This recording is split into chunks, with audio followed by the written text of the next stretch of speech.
Hey everybody, this is Miss Kent with today's comprehension lesson.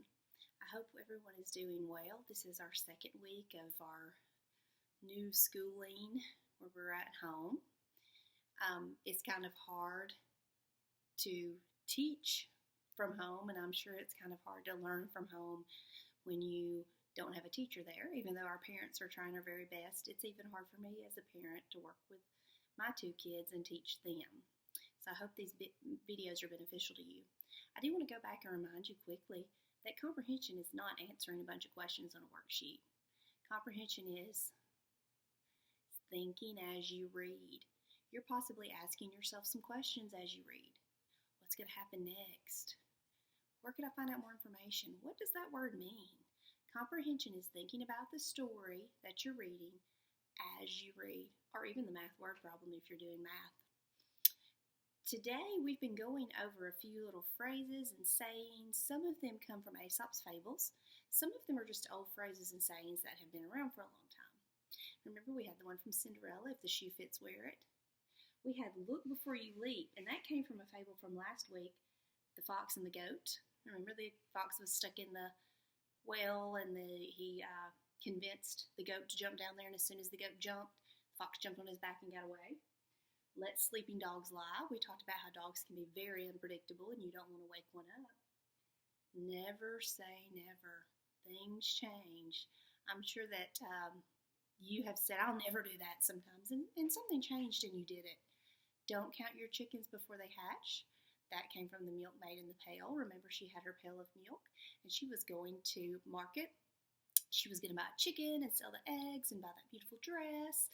And then she just slung her head back so proud and she spilled her milk. So don't count your chickens before they hatch. Beware of the calm before the storm.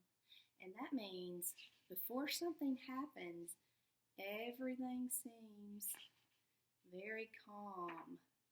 Beware of the calm before the storm.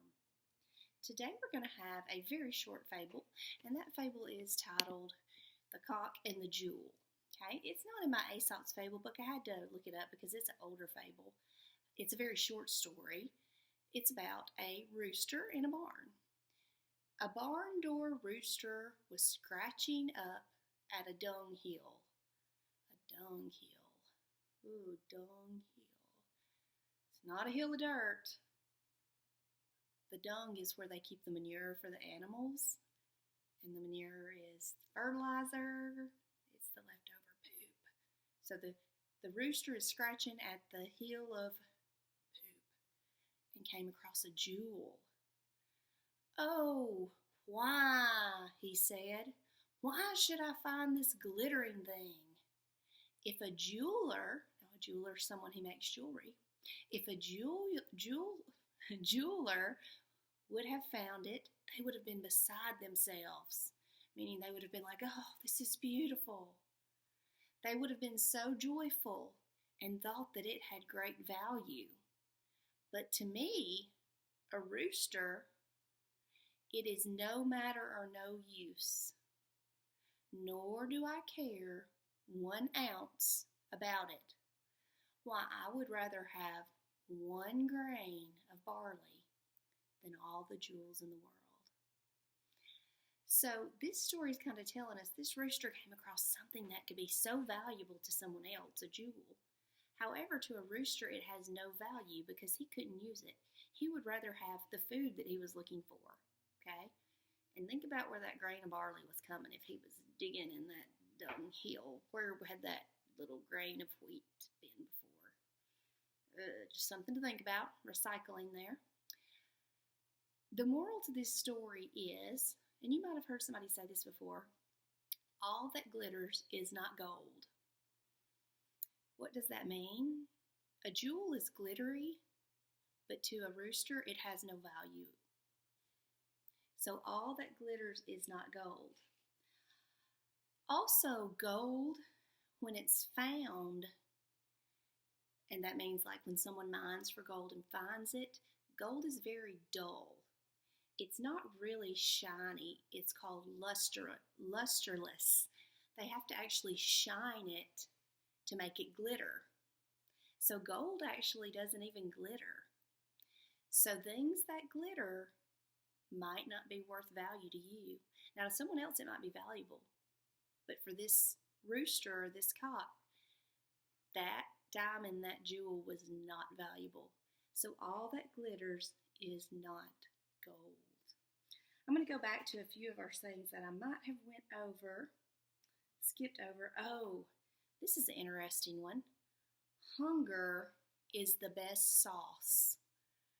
Now, when you have something to eat, maybe you have some mashed potatoes and you get some gravy on them, or you got some chicken and you put barbecue sauce on it, or even when you have lettuce, you might want some ranch dressing, or they're just different kinds of sauces. A lot of us like to have ranch on a lot of stuff, or even ketchup is considered under that sauce family. Hunger is the best sauce.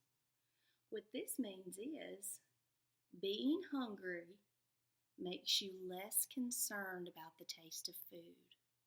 So if you were out in the desert and you were starving, are you going to worry if your food doesn't have that ketchup with it?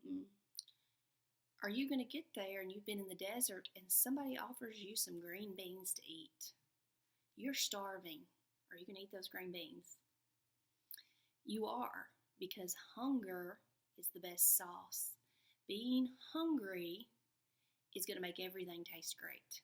Okay, so if someone says hunger is the best sauce, that means not having something that you want makes whatever you get even better. Not just with food.